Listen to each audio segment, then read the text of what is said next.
So it's 2007, you're 7 years old, and you find yourself on a plane, flying over to Melbourne to live first, I think, in Dandenong, Yep.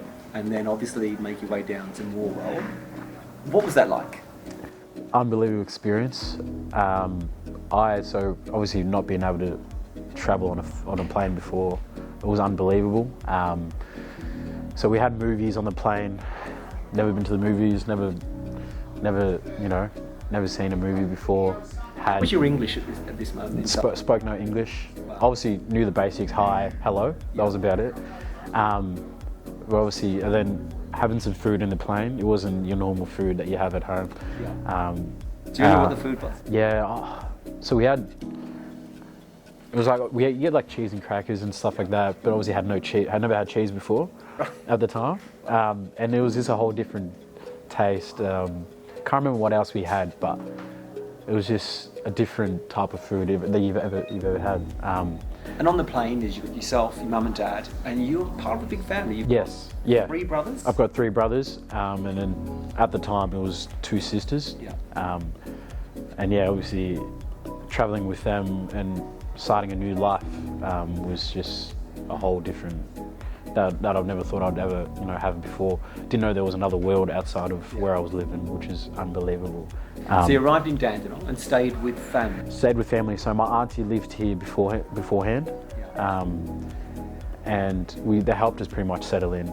Without them, we probably it would have been very hard for us. So you stayed there for 3 months? 3 months. Stayed there for 3 months, and then went to a English school there, in Dandenong, where it's pretty much a lot of refugees, not just South Sudanese, but also you got your different types, Chinese, Japanese, everyone there that's trying to learn English, coming to the same school. So that was at my earliest when we first arrived to And then Melbourne. you get down to Morwell, and the reason to go to Morwell is that your mum and dad, or your dad's got a specific journey. Yeah. Talk me through that. So yeah, my dad's a minister, Yeah. and is in the church, and obviously very passionate around that. He wanted to build a church in Morwell.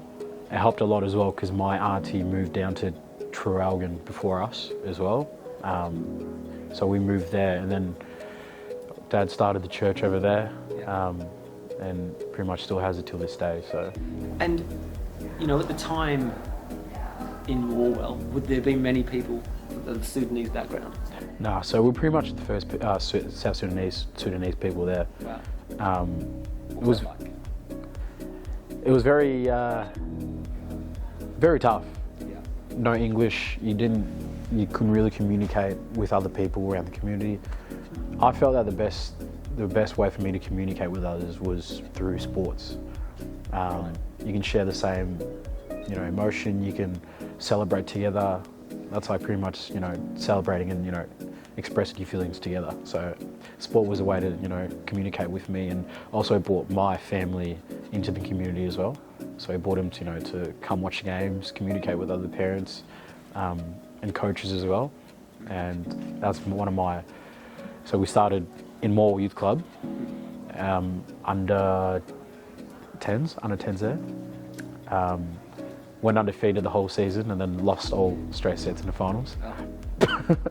So that was, it does happen. But Great thing about sport, you touched on a really great point there, is the one thing sport generally does is that it doesn't have any restrictions.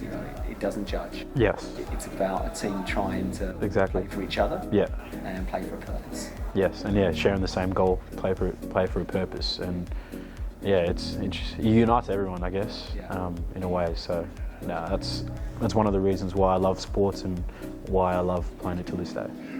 Why AFL and not soccer? So I grew up playing soccer, and moving to a country town, it's not very much around soccer. No.